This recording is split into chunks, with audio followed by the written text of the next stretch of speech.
Welcome back to the Gardening with Joy and Holly radio show. Happy you've taken time out of your day and allow us to be part of yours. Moments away, what does it take to really have a successful garden? But first, a tool in which you can use to have a successful garden with Farmer's Defense. Farm and garden in the ultimate comfort. Farmer's Defense has lightweight and durable sleeves made to protect you against the elements while farming. Farmer's sleeves offer unparalleled protection of arms and skin. For any farmer, gardener, or outdoor worker, say goodbye to irritated skin and sunburns in the garden. Their sleeves offer cooling comfort and protection against the elements outdoors, an alternative to thick clothing. Farmer's Defense is made of wicky material with UBF protection factor 50+ to protect you from allergens and scratches. To find all of their great products and more, visit farmersdefense.com. Well, people often ask, boy, it must be a lot of work in order to have a garden. Your garden's beautiful, but boy, you must spend a lot of time working on it.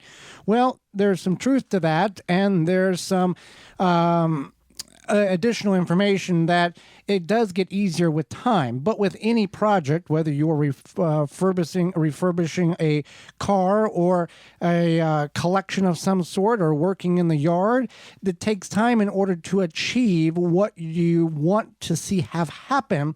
Same with a garden. It takes time in order to prep the soil and find the plants you want and plant it, maintain it, manicure it, and then harvest it, and then know what to do with the harvest when you harvest it. Yeah, absolutely. And I think one of the biggest things is that it's maybe work smarter, not harder. Okay. And so if you and I were to start over from scratch, yes, 12 or 11, however many years ago, we would have done raised beds sooner. Right. And even with those raised beds, we would have put some sort of weed barrier down. Right. We put weed barrier down in the form of cardboard, but that did not stop the thistles from making their way up through 10 inches of compost. That has subsided substantially since we have stressed the thistles out by continually going and cutting them as deep as possible in the raised bed, and then as they come again, recutting them and stressing the root out until it dies off. Right, and you just sometimes can't help, I guess, or stop nature. And harsh chemicals can, but right. It's not recommended for your edible garden. Right. So there's just going to be things like thistles and certain grasses. Like we have a lot of creeping Charlie. It's a very aggressive weed, and it spreads fast and quickly, and it's super invasive. Yep. So there's certain things that you just can't control, but what you can control is thinking forward. And I know it wasn't when we first started gardening, we really didn't, together, not in general, but together, we didn't really have like a lot of funds either. No, limited funds. Yeah. A lot of free material found along the side of the road, and the knowledge and experience based on our past in order to utilize those items in which we had found or got on a very cheap and low price in order to maximize the produce and the garden in which we had and was successful at it. Right. And so these are things that you have to keep in mind is maybe you're going to start somewhere. And also as you get, either become more financially stable or wiser, I guess. And also perhaps as your body gets a little bit older, you might think about how you want to change things, because part of working in a garden is you are using your body. So some people might just start right away with raised beds or like a planting table or something that is more, I guess, less labor intensive to plant in, to grow in, to weed. Or perhaps maybe you just don't want to deal with a backyard garden and you want to do something like containers or pots or straw bales or something that is not as taking over your yard. Well, and we have guests on this program each and every week, and they discuss ways in which they have changed their gardening routine because they have aged.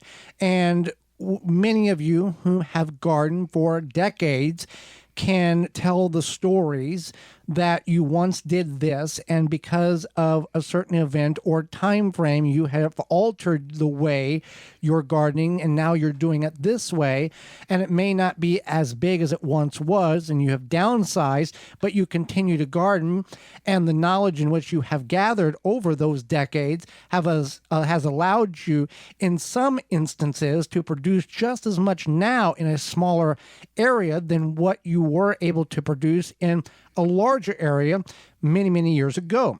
And also technology has allowed us to advance in that realm of education and materials and quality of seeds and tools in order to make the gardening more efficient and effective, rather than what our grandparents had done many years ago. Intercropping, square foot gardening, not the traditional agricultural rows that many of us grew up with. You got 5 bean rows, 4 corn rows, that type of thing, where it's very spaced out. We understand that we can put these plants slightly closer together to maximize the space in which we have available. And maybe you don't have any space available, and you found that you were easily able to find a community garden or any other sort of technological advancement, or even something like a rise garden that you can have in your home. Right. So is it difficult? Is it what amount of work goes into it? Every equation is calculated differently in the amount of work that goes into it. The overwhelmingly general formulation for how much work does it take to have a successful garden is how much work do you want to put into it? How much have you established already? Have you already have raised beds established, or a ground garden that is established that you have weeded diligently over the course of many years, and now it's to the point where there's very minimal amount of weeds that are coming up year after year because of that amount of work in which you've done for decades in order to purify that soil from those weed seeds. Right, and sometimes it's just about being realistic with not maybe overwhelming yourself. So you might have a neighbor who is retired and they have half the day to spend pruning everything and plucking everything and all of this stuff. And that's maybe why they have a beautiful garden, because they have all that time to do that. Or on the flip side, maybe somebody else in their 20s has a beautiful garden because they have the energy to do all of that.